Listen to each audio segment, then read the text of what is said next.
નમસ્કાર દોસ્તો, સુપરફાસ્ટ ગુજરાત સમાચારમાં તમારું સ્વાગત છે। દેશ, દુનિયા અને ગુજરાતના તાજા, મોટા અને સૌથી મહત્ત્વના સમાચાર જાણીએ તે પહેલાં ચેનલમાં નવા હોય તો ચેનલને સબસ્ક્રાઈબ અને લાઈક કરી દેજો।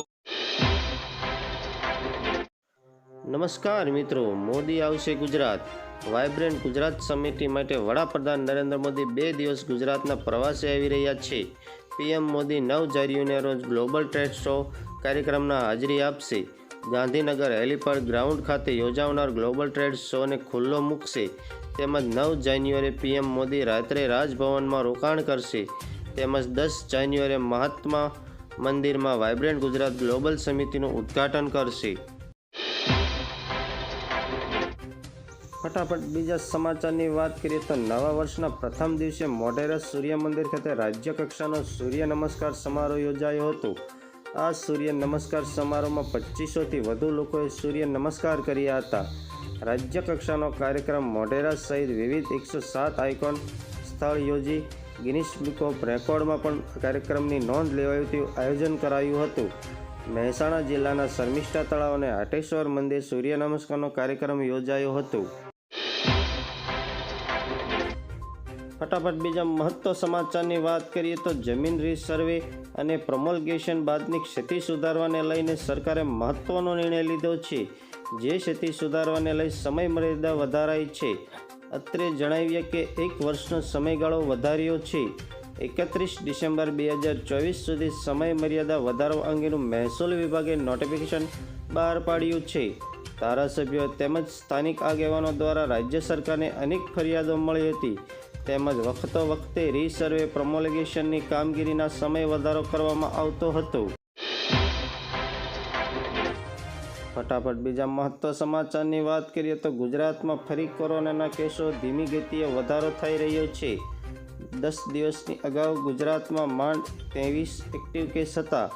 રવિવારે છેલ્લા 24 કલાકમાં ગુજરાતમાં 24 કેસ નોંધાયા છે, જેમાં મોટાભાગના કેસ અમદાવાદના છે। હવે ગુજરાતમાં કોરોના એક્ટિવ કેસ સંખ્યા 79 થવા પામી છે, જેમાં રાજ્યમાં 11 દર્દીઓ સાજા થતાં તેઓ કોરોના મુક્ત થયા હતા। સરકારી આંકડા મુજબ 24 કલાકમાં એક દર્દીનું મોત થવા પામ્યું નથી। ફટાફટ બીજા મહત્વ સમાચારની વાત કરીએ તો આ વર્ષે લોકસભાની ચૂંટણી યોજાવાની છે અને એના કારણે વર્ષની શરૂઆતમાં જ એલપીજી સિલિન્ડરની કિંમતમાં ઘટાડો જોવા મળ્યો છે। 19 કિલોના કોમર્શિયલ ગેસ સિલિન્ડર પર રાહત આપતા ઓઇલ માર્કેટિંગ કંપનીઓએ ફરી એકવાર કિંમતોની 1.50 રૂપિયાથી 4.50 રૂપિયાનો નજીવો ઘટાડો કર્યો છે। ડિસેમ્બર મહિનામાં અલગ અલગ શહેરોના આધારે ₹39થી 44નો ઘટાડો થયો છે। જણાવી દઈએ કે ઘરેલું ઉપયોગ માટેનું સિલિન્ડર 14 કિલોનું જ્યારે કોમર્શિયલ ગેસ 19 કિલોનો છે। ફટાફટ બીજા મહત્વ સમાચારની વાત કરીએ તો ભારત સરકાર તરફથી પહેલી વખત દેશના હોસ્પિટલ ઇન્વેસ્ટેડ કેર યુનિટ એટલે કે આઈસીયુ વિભાગને લઈને નવી ગાઈડલાઇન જારી કરવામાં આવી છે। દેશમાં 24 ટોપ ડોક્ટરોની પેનલ દ્વારા તૈયાર કરવામાં આવી છે, જેમાં ઘણી મેડિકલ કન્ડિશન જણાવવામાં આવી છે અને તેને ધ્યાનમાં રાખીને દર્દીને આઈસીયુમાં દાખલ કરવાની જરૂર પડે છે। આ ગાઈડલાઇન અનુસાર હળવી બેભાનતાની સ્થિતિ જેને શ્વસન સહાયની જરૂર હોય, આ સિવાય ગંભીર બીમારીની સ્થિતિ જેમાં સઘન દેખરેખની જરૂર હોય, જ્યારે ઓપરેશન પછી તબીબની બગડતી સ્થિતિ અને દર્દીના જેઓ મોટી ઇન્ટ્રા હોસ્પિટલ જટિલતાઓમાંથી પસાર થઈ રહ્યા હોય તેવા દર્દીઓને આઈસીયુમાં એડમિટ કરવાની જરૂર હોય છે।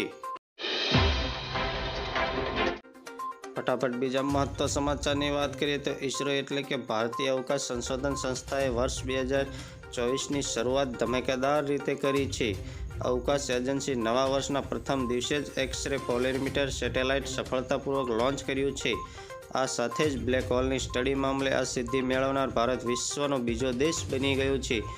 જણાવી દઈએ કે એક્સપીઓએસએટી અવકાશમાં જતાં જ રેડિયર અભ્યાસ કરશે અને તેમના સ્ત્રોતોની તસવીરો લેશે।